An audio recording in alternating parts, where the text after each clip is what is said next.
Time to get up, starting right now, live from New York. And glad you've chosen to get up with us today. It's delightful to have Maria Taylor back with us for the first time in months. We obviously have a lot to get to, and there will be plenty of football conversation to be had here this morning. But we begin with a developing story surrounding accusations against Antonio Brown. The new Patriots receiver is accused of sexually assaulting his former trainer, according to a lawsuit filed by the woman in Florida yesterday. Brittany Taylor says she met Brown while they were in college at Central Michigan. She has accused him of 3 incidents of assault in 2017 and 18, including rape. According to the lawsuit, the incidents have left Taylor suffering from, quote, near daily panic attacks and suicidal ideations. Through his attorney, Brown, who is scheduled to practice with the Patriots for the first time today, denies the allegations. Let me read you the specific statement that was released by Antonio Brown's attorney, Darren Heitner. It says, Antonio Brown learned today that he has been named in a lawsuit filed in federal court in the Southern District of Florida. Mr. Brown denies each and every allegation in the lawsuit. He will pursue all legal remedies to not only clear his name, but to also protect other professional athletes against false accusations. The statement did acknowledge at least one instance when the two engaged in consensual sex. There is obviously a lot to get to here. Let's bring in our legal analyst, Ryan Smith, with that perspective. It is important, of course, for us, Ryan, to make the distinction that Brown is facing a civil lawsuit, and as of right now, no criminal charges have been issued. So explain to us, if you can, what this means legally for Antonio Brown. Yeah, that right there, Greeny, is a huge distinction. If it was a criminal case, he could be looking at possible jail time based on some of the accusations here. But this is a claim where she says, I was sexually assaulted by Antonio Brown on multiple occasions. I have suffered pain and suffering, and therefore I'm entitled to money damages. So at this point, he's going to file an answer. He's going to try to contest this. You heard them talk about possibly defending with their possible countersuit here. But what it means for him is now he's got to go through this process in the civil court system. The bar is much lower in a civil case for proving your case. So essentially, it's preponderance of the evidence.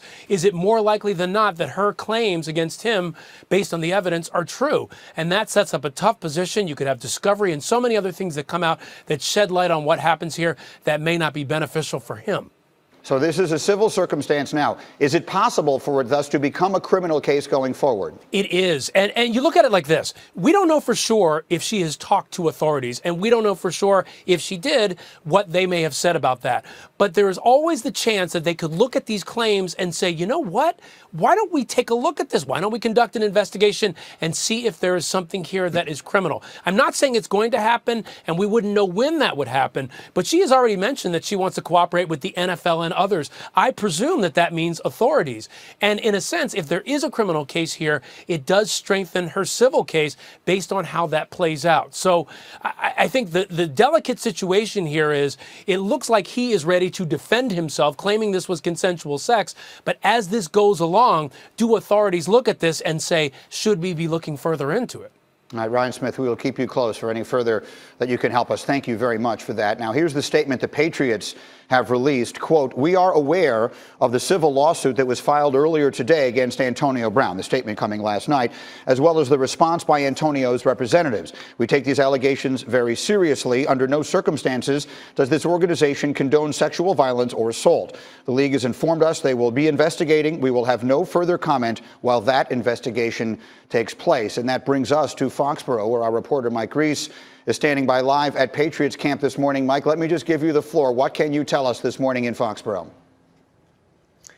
Greeny, obviously a very serious tone here at Patriots headquarters. My understanding is that Antonio Brown is here today with his Patriots teammates going through the standard meetings that the players have. They usually start at 8 in the morning. Today it got a little bit of an earlier start at 7 this morning. The first practice of the day scheduled for 12:40, and as of now, Antonio Brown, as I understand it, is expected to be on the field with his Patriots teammates. But the whole tone, Greeny, has changed. This was supposed to be an exciting day for Antonio Brown, the Patriots welcoming him onto the field, but obviously now the storyline has shifted in terms of what we're talking about, and really to highlight how the Patriots have been really decisive and strong in these situations in the past. In 1996, they drafted Christian Peter, a defensive tackle from Nebraska, in the 5th round. He had a history of domestic violence against women, and they didn't know it, ownership at the time. And 2 days later,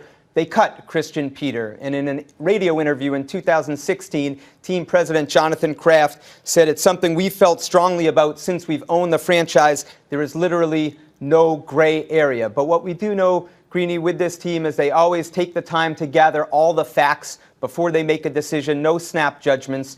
As of now, the expectation is that Antonio Brown will be on the practice field this afternoon. Okay, that's important information there, Mike. Thank you very much, and we'll come back to you as the events continue to unfold. That's Mike Reese live in Foxborough. So let me bring this to the table here for a little conversation, and I will mention that, of course, I hope that it would go without saying that we're dealing with a situation with potentially tragic implication. And the football side of this, who does and does not play in a football game, is obviously comparatively insignificant in that context. But we are a sports show. ESPN is a sports network, and there are football ramifications to this, so we will deal with those. Ryan Clark, let me start with you. Well, actually, let me start with Dan Graziano, because I think that there's precedent here as far as how the league has typically reacted in circumstances such as these. What can you tell us about that? We know from the Patriots' statement that the league is investigating this matter. There's no criminal investigation going on, which means the league, which usually says we'll wait for the legal matter to resolve itself before reaching our conclusions. They don't have to do that. They can go ahead and investigate. If they can get his accuser to cooperate, that obviously helps the investigation.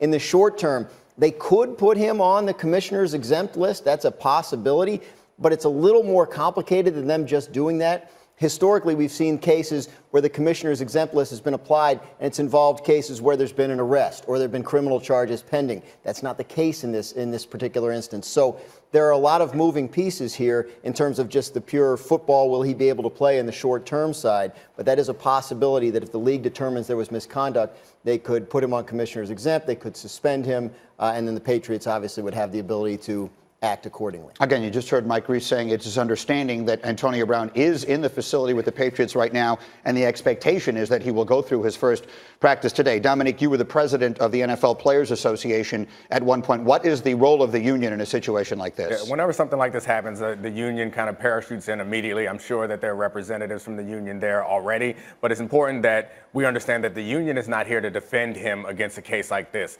He's going to get outside counsel. I'm sure he's probably already acquired outside counsel to defend him in a case like this. The union's responsibility is to ensure that the process that the league follows is fair and equitable, because they're not just protecting Antonio in this case, they're protecting precedent going forward. So that's all they're concerned with. They're not concerned with his guilt or innocence as much as they're concerned with making sure that the process that they go through is fair and honest. And Maria Taylor, obviously you cover all of this stuff and have for a long time. What are your thoughts this morning? What I love that I heard Mike Reese say is that the Patriots have been decisive, strong, and there is no gray area. And I hope that if any evidence pertaining to the fact that this could have potentially happened, that there is no gray area and it's immediately eliminated. And I think this is another opportunity for the NFL to do the right things. I think the Patriots have already released a statement that makes sense, and I believe that they are going to get to the bottom of it. RC? Well, the hard part is we don't have the information. The New England Patriots don't have the information that's needed to make an informed decision right now. And so we're all waiting, right? We're waiting to know what the facts of this situation are. And we also want to be very clear that going forward, the decision made not only affects Antonio Brown and the New England Patriots, but there is somebody who is a victim here who we have to think about. And also, you heard Dominique talk about the precedent going forward. That is also what's important, how this situation is handled, what suspension or fine or whatever is delegated from it, and how we move on in the NFL, because these situations happen far too often to be handled wrongly this time. Yeah, so obviously it's something that's so much more important than whether he plays in the game this weekend or not, and we will continue to cover this all morning. If any further information comes out of either the league offices or Foxborough, we will, of course, have it for you immediately here.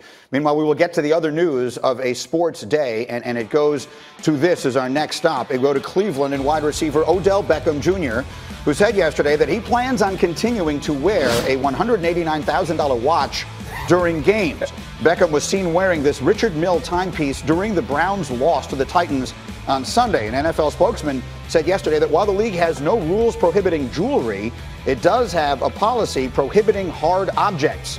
Now, Beckham says he feels like he's being singled out. He said if anybody else would have worn the watch, if it was a $20 watch, it wouldn't have been a problem. That's just my life. If it ain't this, it's something else. If it wasn't the watch, it would have been the way I've tied my shoes. So he feels as though he's being singled out in a situation like this. You may think, well, just how big a deal. Dan Graziano, you have an important point to make that it could be much more significant than that. Well, if they're citing the rule prohibiting hard objects and this violates that, then they could keep him off the field until he takes it off.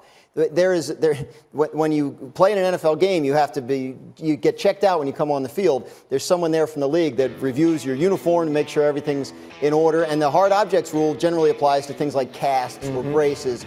Those have to be checked out. They have to be covered in a soft material and approved before you can go on the field. So if he's wearing it and the league has said you can't wear it because it violates the prohibition against hard objects while you're playing, they could say to him, you're not allowed to play in the game until you take this thing off. And then what happens? Now, if he says he's not taking it off, he is then not going to be allowed to play in the game. Correct. This is Monday night at the Jets. The way the rule is written, if you're in violation of any of these apparel rules, uniform rules, you're removed from the field until you get rid of the thing, and you're not allowed to play until it's remedied. RC, you know him. I know you've talked to him in the last day or two. What's he saying? Well, he's saying he wants everything to be about football. And if you look at what Odell has said about the football game against the Tennessee Titans, it's all been good. It's been the right things to say about the Cleveland Browns moving on and being a better football team. And I'll be honest, I told him, I said, you know what?